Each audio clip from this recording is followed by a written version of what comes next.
자, 같이 한번 보도록 합시다. 우리가 지난 시간에 이야기한 부분은 어떤 부분이었냐면은 전두환의 제5공화국에 맞서서 대통령 직선제를 이뤄내기 위한 민주항쟁이 있었다. 우리는 그것을 가지고 87년의 6월 민주항쟁이다 라고 이야기를 하였어요.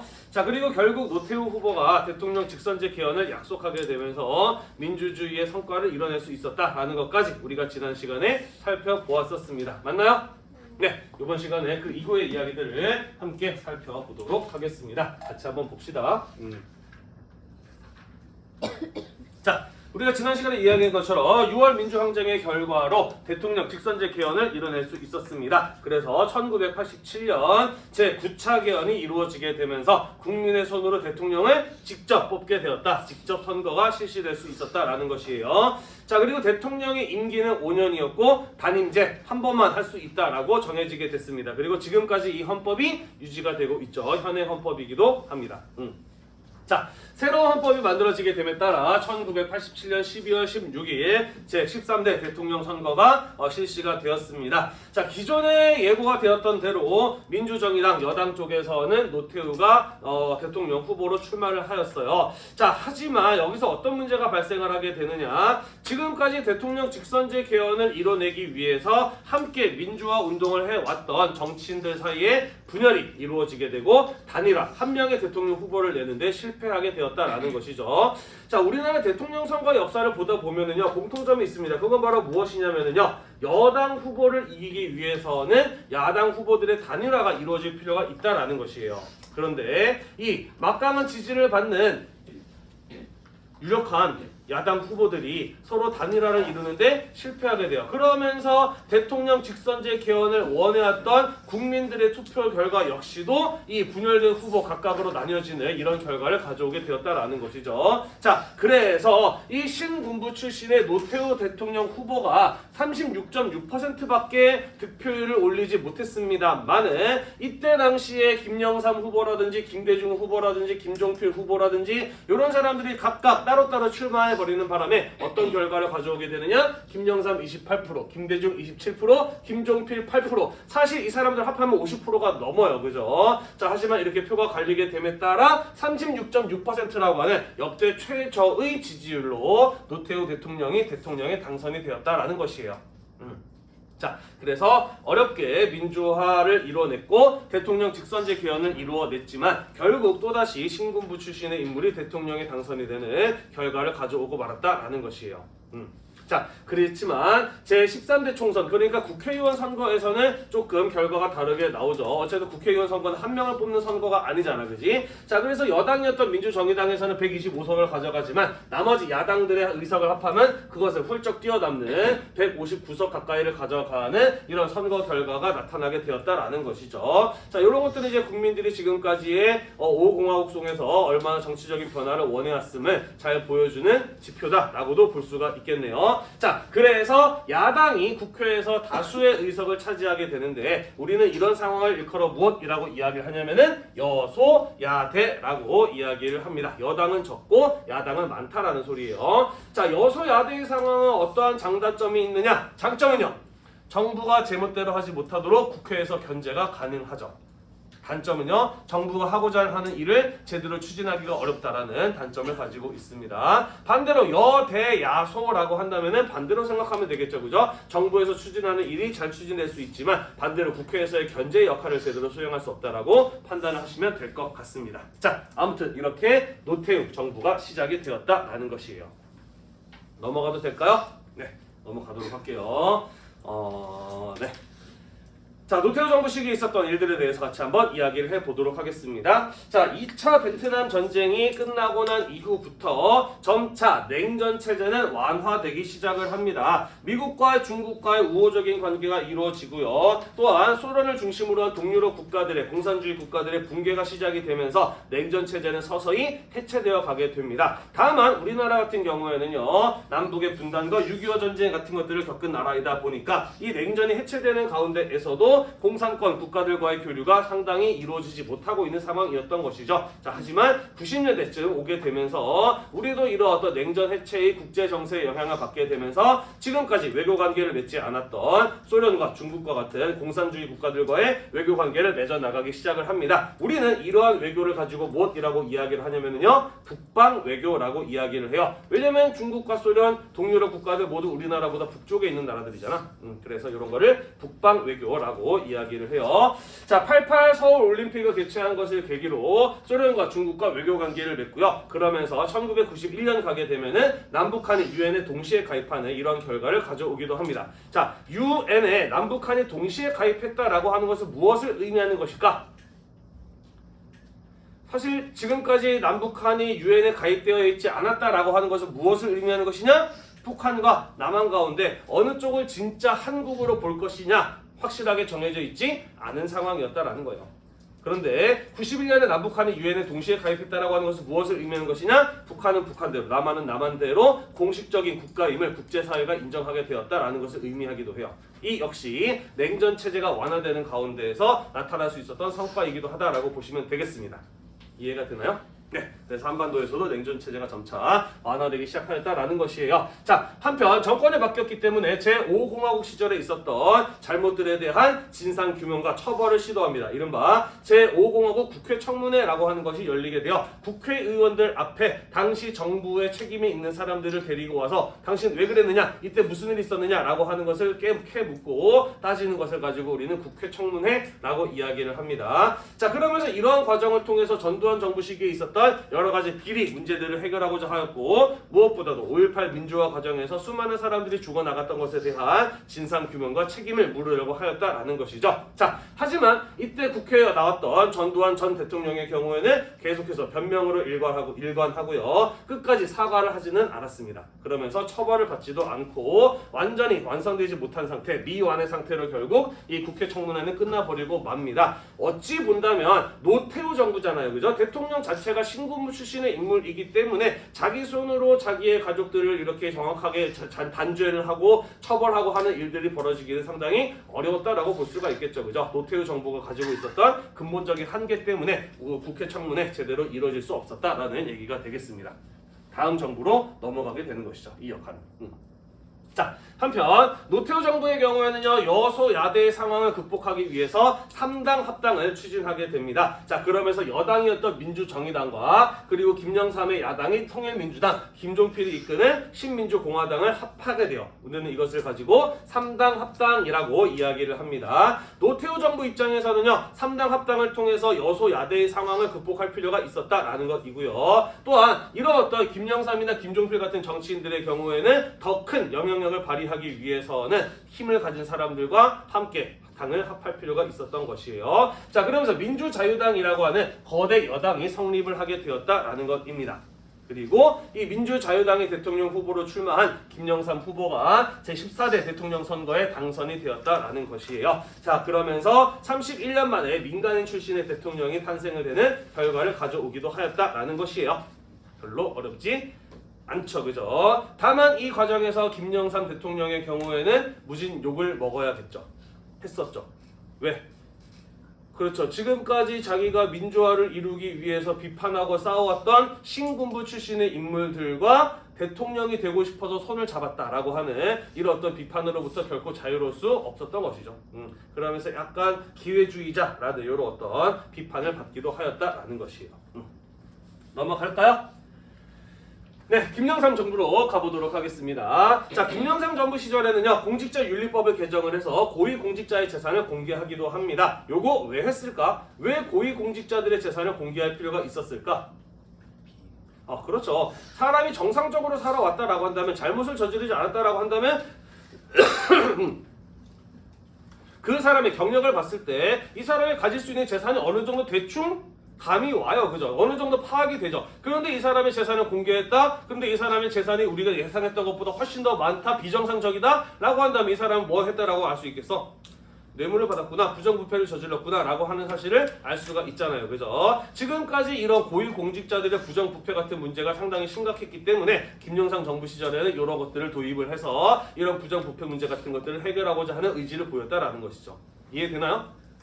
마찬가지의 맥락에서 실시된 것이 바로 무엇이냐면 금융실명제라고 하는 것이에요. 금융실명제라고 하는 것은 무엇이냐? 금융기관, 은행 같은 곳들과 거래를 할 때 반드시 본인의 실제 이름으로 거래를 해야 하는 것을 가지고 금융실명제라고 이야기를 합니다. 신분증을 제출하고 본인 이름을 확인받아야 된다라는 것이죠. 자, 왜 금융실명제가 실행이 되었느냐? 그것은 반대로 말하면 지금까지 은행과 거래할 때 자기 실명을 사용하지 않아도 상관이 없었다라는 얘기예요. 그죠? 자, 그렇다면 왜 굳이 반드시 실명을 사용하게 했을까? 이유는요? 그렇죠. 위와 마찬가지의 내용인 거죠. 그죠? 자기 이름이 아니라 다른 이름으로 은행 계좌를 개설했다라고 한다면 당연히 이 사람이 자신의 재산을 얼마나 가지고 있는지 정확하게 파악할 수가 없어요. 그죠? 그러면 정확하게 세금을 매길 수도 없고 이 사람이 뇌물 같은 것들을 받아서 은행에다 돈을 넣어둔다고 하더라도 그것을 정확하게 파악할 수 없죠. 그죠? 투명한 금융 거래를 하게 만들므로써 공정하게 세금을 부과하고 탈세를 방지하고 뇌물수수 같은 이런 것들을 막고자 하는 차원에서 실시된 것이 바로 이 금융실명제라고 볼 수가 있겠습니다. 자, 그래서 사실 김영삼 정부의 경우에는 몇 가지 실책 등으로 인해서 많은 욕을 먹는 정부이긴 합니다만은 적어도 금융실명제 도입 정도만큼에 대해서는 사람들은 대체로 긍정적인 평가를 내리기도 해요. 자, 한편 김영삼 정부 시절부터 지방자치제를 전면적으로 실시하게 됩니다. 그러면서 도지사와 시장, 시의원, 도의원 이런 사람들을 선거로 선출하게 되면서 민주주의에서의 한 단계 더 발전을 한 모습을 보이기도 하였다라는 것이에요. 자, 노태우 정부에서는 과거 제5공화국에 대한 진상규명과 처벌이 정확하게 이루어지지 못했어요. 그죠? 자, 그래서 김영삼 정부로 넘어오게 되면서 다시 이것이 시도가 됩니다. 그게 바로 역사 바로 세우기라고 하는 작업이었던 것이에요. 하나회를 해체하고요. 5.18 특별법을 제정을 하면서 11.12 군사반란에 책임이 있는 사람들, 5.18 민주화운동과 관련된 사람들을 법정에 세우고 재판을 통해서 그들을 처벌하는 시도가 이루어지게 되었다라는 것이죠. 자, 그러면서 이렇게 죄수복을 입은 노태우, 전두환 전 대통령들이 법정에 서는 모습들을 사람들은 TV로 실시간으로 지켜볼 수 있었고요. 자, 그리고 거기에서 1심 판결에서는 전두환은 사형, 노태우는 징역 22년형을 선고받게 됩니다. 그러면서 시민들의 경우에는 정의가 구현되었다라고 하면서 굉장히 기뻐하는 모습들을 보이기도 하였었죠. 자, 하지만 항소심에서 각각 무기징역과 17년형으로 감형이 되고요. 97년에는 국민통합이라고 하는 명분하에 결국에는 이 두 사람들이 모두 사면이 됩니다. 네, 그러면서 끝끝내 이들에 대한 어떤 진상규명이나 사과나 처벌 같은 것들은 제대로 이루어지지 못하는 이런 또 한계를 보이고 말았다라는 것이죠. 어찌 본다면 3당 합당 시절에 그죠? 이들과 손을 잡았던 김영삼 정부가 가지고 있는 한계일 수도 있지 않을까라는 생각을 하기도 합니다. 넘어가도 될까요? 네, 넘어가도록 할게요. 자, 한편 6.25 전쟁 이후에 우리나라 경제는 꾸준히 발전해 오게 되고요. 그러면서 90년대 시절을 가게 되면은 이런 어떤 경제 성장이 계속해서 이어지게 되면서 선진국들만 가입한다라고 하는 OECD에 1996년 우리나라도 가입을 하는 이런 어떤 성과를 보이기도 해요. 그러면서 우리나라도 이제 다른 나라들과 무역 시장에서 공정하게 경쟁할 수 있어 라는 자신감으로 상품과 자본의 시장을 개방하게 되죠. 그러면서 외국과의 무역이 좀 더 활발하고 자유롭게 이루어지게 되고요. 외국 기업들이 우리나라에 들어와서 금융투자 같은 것들을 하는 것들도 가능해지게 되었다라는 것입니다. 하지만 곧바로 그 다음 해에 국제 경제 여건의 악화 및 경제 정책의 실패로 말미암아 이른바 IMF 외환위기라고 하는 상황을 맞이하게 되죠. 들어는 봤나요? 네, 한 번쯤 들어는 봤죠. 그죠? 아마 이걸 모를 수는 없을 거예요. 선생님 중학교 1학년 때였고요. 선생님 중에도 공무원 집안이라서 큰 타격을 받지는 않았습니다만은 그래도 아버지께서 한 3개월 동안 월급을 못 가져 오셨던 기억이 나기도 해요. 그리고 4개월째 월급 대신에 컴퓨터를 받아 오셨어요. 뭐 이런 일이 벌어지던 때였습니다. 선생님 친구네 집들 같은 경우에는 뭐 아버지께서 직장을 잃어버리고 실업자가 되시는 이런 경우들이 주변에 많이 있기도 하였었죠. 자, IMF 외환 위기라고 하는 게 정확하게 왜 일어났으면 이게 어떤 것을 의미하는 것이냐? 자, 우리나라에 이러한 경제 위기가 오게 되었던 원인은 무엇이냐면요. 일단은 동남아시아의 지역에서부터 시작되었던 외환 위기, 그러니까 미국의 달러화를 확보하지 못해서 벌어졌던 경제 위기가 점차 우리나라까지 확산되면서 나타난 것인데요. 이 과정에서 우리나라 기업들이 기술 경쟁력을 개발을 소홀히 하고 있었고, 그러니까 우리나라 경제가 빠르게 성장하는 과정 속에서 국제 경쟁력이 점차 약화되고 있었는데 이런 것들을 제대로 대처하지 못했다든지 기술 개발을 소홀했다든지 같은 이런 어떤 문제점이 있었습니다만은 사실 가장 큰 문제는 무엇이었느냐? 우리나라 경제는 전쟁 이후부터 지금까지 철저하게 어떤 것을 중심으로 발전해 왔느냐? 대기업들을 중심으로 발전을 해왔어요. 물론 여기에는 우리나라의 어떤 경제 상황의 특수성이 있을 수도 있기도 하고요. 또 아니면은 정치인들과 끈끈한 유대관계를 맺은 정경유착 같은 것들로 인해서 끈을 가진 기업들만 살아남는 이런 어떤 것들의 영향도 있을 수 있겠습니다만은 어쨌든 우리나라 경제 구조의 가장 큰 문제는 무엇이었느냐? 몇몇 대기업들이 우리나라 경제에서 지나치게 많은 부분들을 차지하고 있었다라는 것이에요. 이게 왜 문제냐? 그러면 기업 하나가 잘못 운영되었을 때, 기업 하나가 무너지게 되었을 때 우리나라 경제 전체가 휘청일 수 있다라는 것이죠. 이해가 되나요? 그리고 실제로 그런 일이 벌어졌다라는 거예요. 뭐 이때 당시 대표적인 우리나라의 대기업, 지금의 삼성 정도까지는 아니더라도 이름만 대면 누구나 아는 대기업 대우라고 하는 대기업이 있었죠. 그리고 그게 이때 이제 망하게 되죠. 어떤 문제가 있었느냐? 외국에서 돈을 빌려가지고 그 돈을 가지고 해외에다가 열심히 투자를 하고 기업 경영을 했던 겁니다. 그러니까 좀 이렇게 안정적으로 기업을 운영하기보다는 외국에서 돈을 빌려서 무리하게 기업을 운영을 하고 있었던 것이에요. 대기업들이요. 자, 그런데 어떤 일이 벌어지게 되느냐? 동남아시아 지역에서부터 먼저 경제 위기가 시작이 되고요. 우리나라도 왠지 앞으로 경제 위기가 닥칠 것이다 라고 예상했던 외국 금융기관들, 우리나라한테 달러를 빌려주는 금융기관들이 한국 경제 조만간 안 좋아질 것 같아. 그래서 우리 돈을 못 받을 것 같아 라고 해서 우리나라 기업에게 빌려줬던 돈을 한꺼번에 싹 찾아가게 됩니다. 네, 그러면서 무리하게 외국에 많은 투자를 했었던 이런 대기업들이 당장 돈을 갚아야 되는데 달러가 없어서 돈을 갚지 못하는 이런 일이 벌어지게 돼요. 그러면서 대우를 비롯한 몇몇 대기업들이 쓰러지기 시작하면서 우리나라 경제가 전체가 쓰러졌던 사건이 바로 이 IMF 외환위기라고 볼 수가 있겠습니다.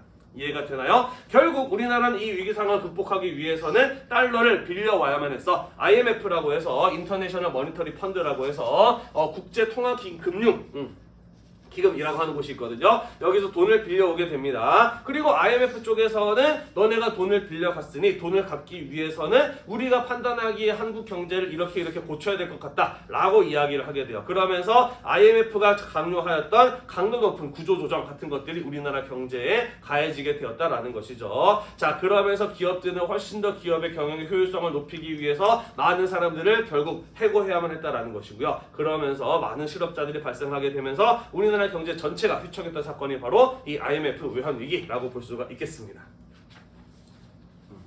이해되시죠?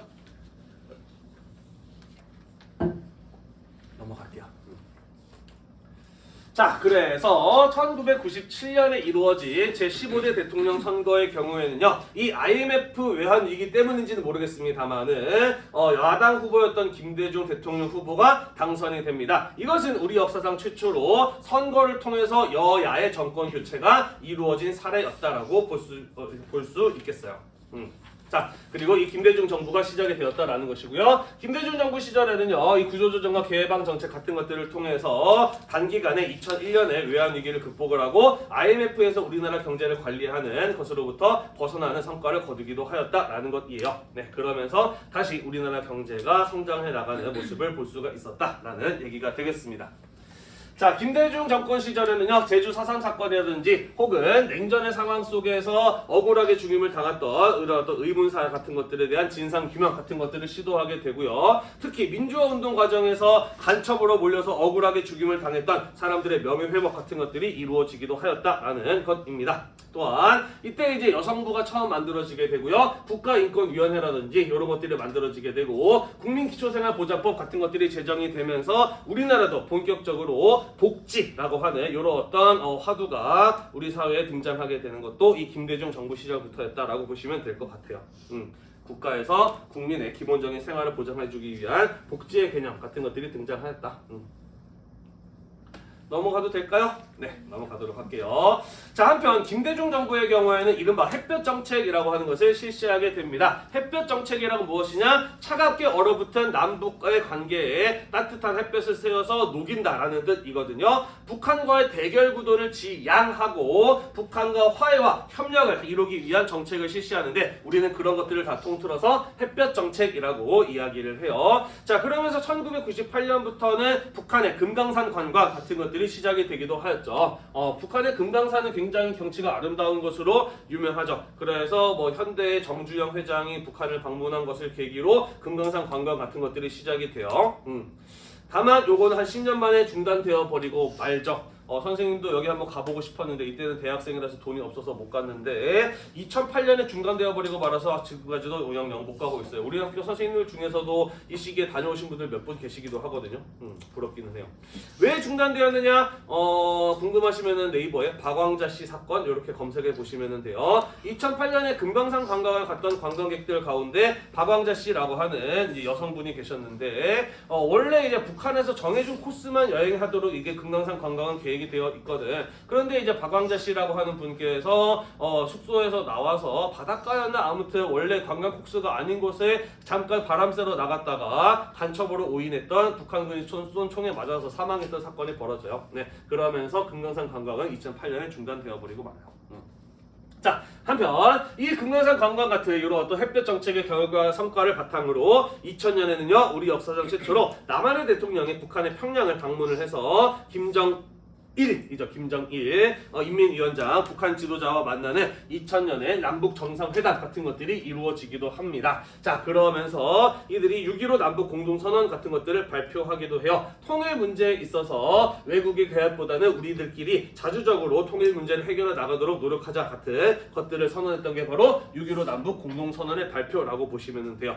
네, 그리고 한반도의 긴장관계를 완화시켰다라고 하는 공로를 인정받아서 김대중 대통령이 2000년에 노벨 평화상을 수상을 하기도 하죠.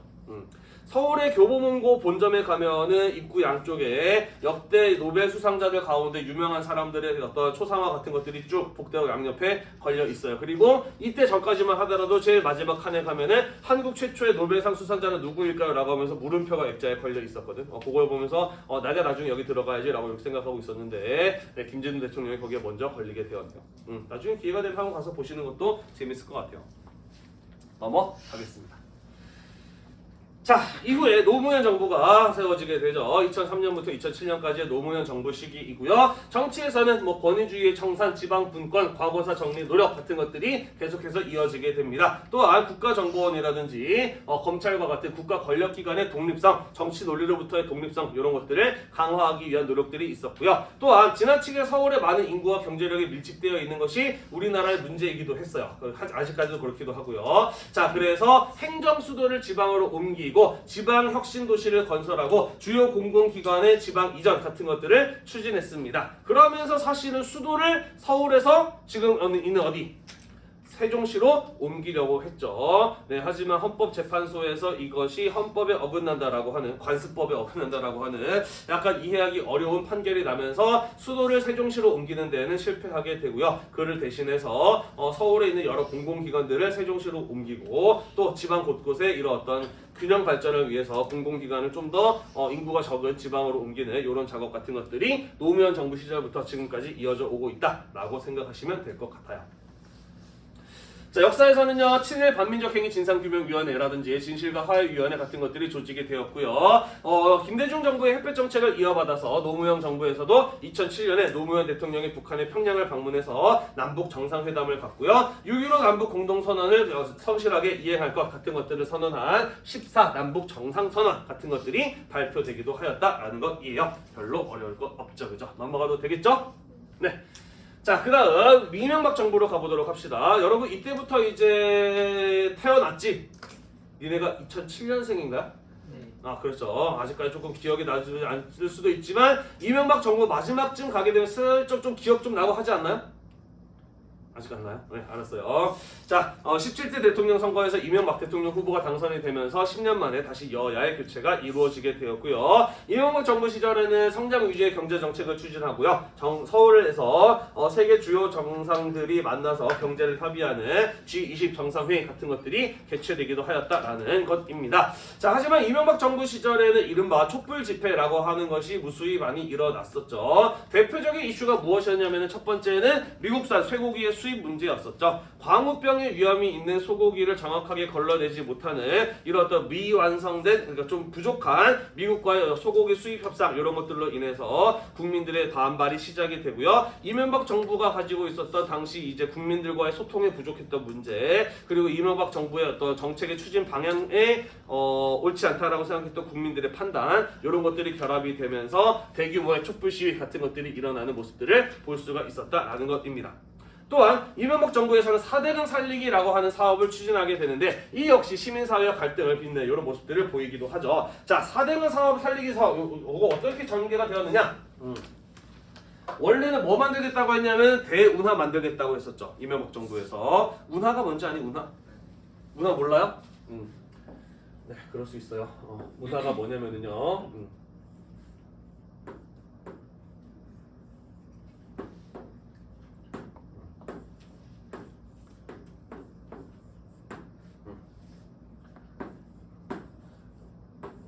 세계지도입니다. 완벽하죠? 조금 내가 잘못 그리긴 했는데, 자, 세계지도를 놓고 봤을 때 운하라고 하는 게 뭐냐면은 원래 물이 다니지 않는 육지야. 그런데 물을 뚫어서, 물길을 뚫어서 배가 다닐 수 있도록 만든 인공적인 뱃길을 가지고 운하라고 이야기를 해요. 자, 원래 지중해에서 인도양으로 가려면은 아프리카 대륙을 돌아가야만 했어. 그래서 어떻게 했느냐? 여기다가 인공적인 물길을 하나 뚫었어요. 이게 바로 뭐냐면은 들어봤나요? 아, 그렇죠. 수에즈 운하라고 하는 것이죠. 또 원래 대서양에서 태평양으로 가려면 아메리카 대륙을 이렇게 돌아서 가야 됐거든. 그래서 여기다가 물길을 하나 뚫어줬죠. 이게 바로 뭐냐면은 수에즈가 아니지. 이게 그렇죠. 파나마 운하라고 하는 겁니다. 이런 식으로 물길을 극단적으로 단축시켜주는 걸 운하라고 이야기를 하거든. 근데 이제 이명박 대통령 시절에 우리나라에서 서울에서 부산까지의 물길을 뚫어서 이렇게 돌아가는 길을 단축시키겠다라고 이야기를 했는데 도대체 이게 뭔 필요냐? 사람들한테 무서히 많은 비판을 받게 되죠. 자, 그러자 이번에는 말을 바꿔서 그러면은 4대강 살리기 사업을 하겠다. 우리나라 강물의 경우에는 여름에 갑자기 비가 많이 와서 강물이 많이 늘어나고 겨울에는 부족해서 수자원을 원활하게 이용할 수가 없으니 강물을 가둬두고 안정적으로 이용할 수 있도록 하겠다라고 하면서 4대강 살리기 사업이라는 명분 하에 우리나라 강 곳곳에다가 이렇게 물을 가둬둘 수 있는 보 같은 것들을 설치하는 사업이 전개가 되었죠. 지금까지 이런 것도 없이 잘 살아왔는데 도대체 갑자기 이거 왜 하는 거냐? 대운하겠다고 하다가 왜 이런 식으로 갑자기 바뀌게 되는 거냐? 뭐 건설업체와의 어떤 이런저런 문제가 있어서 혹은 이권 관계가 개입이 되어서 이런 일을 벌이는 거 아니냐? 등등 많은 어떤 의혹을 제기되기도 하였습니다만은 결국엔 4대강 살리기 사업 같은 것들이 정부에 의해서 추진이 되기도 하였죠. 과연 이것을 통해서 우리나라 경제가 되게 많이 발전했나? 라고 돌이켜봤을 때 딱히 그런 것 같지는 않은데 4대강 살리기 사업 이후에 원래 흘러가야 될 물을 억지로 가둬두다 보니까 녹조 들어봤나요? 영양 과잉 상태에 의해서 물이 이렇게 이제 안 좋아지는 수질이 악화되는 녹조 같은 것들이 발생하는 이런 어떤 문제들이 나타나기도 했었죠. 그러면서 이명박 정부에 대한 시민사회의 어떤 거센 비판 같은 것들이 일어나기도 하였다라는 것이에요. 네, 그리고 그 뒤에 문재인 정권 시절에 감옥에 가셨죠. 이명박 대통령 경우는 얼마 전에 풀려나셨고요. 넘어갈까요? 네. 이때부터 기억나죠? 와, 그러면은 세월호 참사했을 때 너는 아직 초딩이었나? 아, 그렇군요. 자, 2014년에 박근혜 정부 2013년에 시작이 되었고요. 2014년에 세월호 참사 같은 것들이 벌어졌었죠. 그죠? 그리고 참사 당시에 6시간이었나? 8시간 동안 대통령과의 연락이 안 됐는데 그 시간 동안 뭘 했느냐라고 질문을 받았는데 제대로 대답을 하지 않아서 문제가 되기도 하였었죠. 또한 역사학계에서는 학생들로 하여금 역사적 사실에 대해서 본인이 다양한 자료를 바탕으로 스스로 판단을 내릴 수 있어야 된다. 그러려면은 다양한 역사 교과서가 필요하다라고 결론을 낸 지 오래됐는데 박근혜 정부 시절에는 학생들의 역사는 하나로만 가르쳐야 돼라고 이야기를 하면서 오직 정부에서만 한국사 교과서를 만들겠다라고 하는 한국사 교과서의 국정화 같은 것들을 추진하죠. 도대체 그 의도가 뭐냐라는 것 때문에 또 시민들에게 많은 비판을 받기도 했습니다. 학생들을 세뇌시키겠다는 거냐 이런 어떤 비판 같은 것들을 많이 받기도 했죠. 자, 한편 일본군 위안부 문제 때문에 한국과 일본의 관계가 오랫동안 이제 쉽게 풀리지 않았고 무엇보다도 위안부 문제의 협상이 굉장히 오랫동안 지지부진하게 이어지고 있었는데요. 박근혜 정부에서는 이것을 이제 완전하게 해결하겠다라고 하면서 한일 1228 합의 같은 것들을 발표하기도 합니다. 어떤 내용이었느냐? 일본 총리로부터 사죄와 반성의 마음을 표명한다라고 하는 비공식적인 사과를 듣고요. 일본 정부에서 10억 엔을 받아내고 그것을 바탕으로 화해와 치유 설립 화해치유재단이라고 하는 것을 설립을 해서 위안부 할머니들에게 이 재단을 통해서 경제적인 지원을 해주고 이를 바탕으로 한국과 일본 사이의 위안부 문제를 최종적으로 해결하다라고 합의를 보았다라고 이렇게 발표를 해요. 다만 이 과정에서 어떤 문제가 벌어지게 되냐면은 일본 정부에서 이 사건에 대한 어떤 공식적인 사과 이런 것들을 끝까지는 받지 못했다라는 것이고요. 그 이후에도 아직까지도 위안부 문제에 대해서 일본 정부가 우리가 원하는 어떤 태도 변화 이런 것들을 보이지 않는 모습도 여전히 이어지고 있는 중이기도 하죠. 무엇보다도 이 위안부 할머니들이 진짜로 돈을 받기 위해서 이런 거 아닌데 왜 우리는 공식적인 사과를 받지 못하고 이런 식으로 합의를 해야 되느냐라고 하면서 이 정부를 비판하는 모습을 보이기도 해요. 다시 말해서 위안부 할머니들의 의견의 수렴이나 동의 같은 것들을 받지 않고 이런 어떤 일본과의 합의를 졸속으로 추진했다라고 하는 또 시민사회 비판 같은 것들을 받기도 하였다라는 것이에요.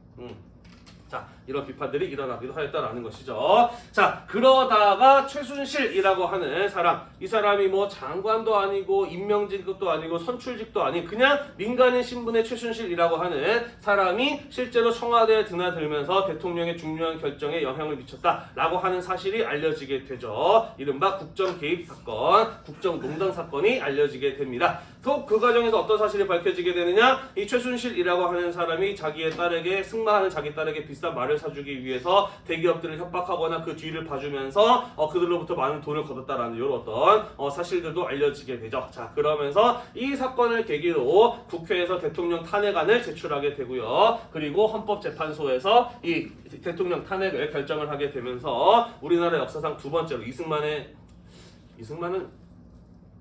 임시정부 시절이니까 논외로 친다면 우리나라 역사상 최초로 대통령의 탄핵이 결정이 되는 이런 일이 벌어지기도 하였었다라는 것이죠. 요거 기억나지? 이런 뉴스 정도는 그죠? 네. 그때 우리 학교에서도 선생님들 수업하다 말고 야 이거 수업보다 지금 이 역사적인 장면을 같이 보는 게 더 중요해라고 하면서 이때 당시에 이분 뭐였지? 네, 아무튼 헌법재판소에서 탄핵 결과를 이제 방송으로 실시간으로 발표하는 요 내용을 다 같이 보고 있었던 그런 기억이 나기도 하네요.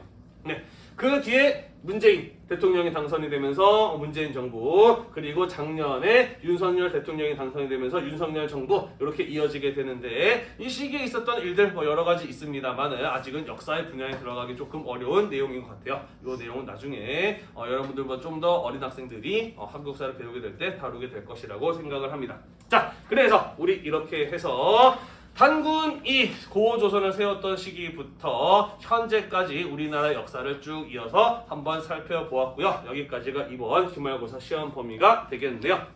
시험이 끝나고 난 이후에 우리나라 경제와 통일 문제에 대해서 한 2시간 내지 3시간 정도만 더 수업을 하면은 정말로 한국사를 완전히 끝낼 수 있을 것 같아요. 나도 수업을 하고 싶지는 않지만 그래도 이게 수능 필수 응시 과목이다 보니까 한 번은 수업을 해드려야 된다고 생각을 하거든요. 네, 시험 끝나고도 수업을 잘 들어주시기를 바랄게요. 네, 오늘도 공부하느라 대단히 고생이 많으셨고요. 공부 열심히 하셔서 기말고사 다들 잘 보시기를 바라겠고요. 이 영상이 여러분들의 공부에 도움이 되셨다면 구독과 좋아요 잊지 말고 눌러주세요. 수고했습니다. 자, 한국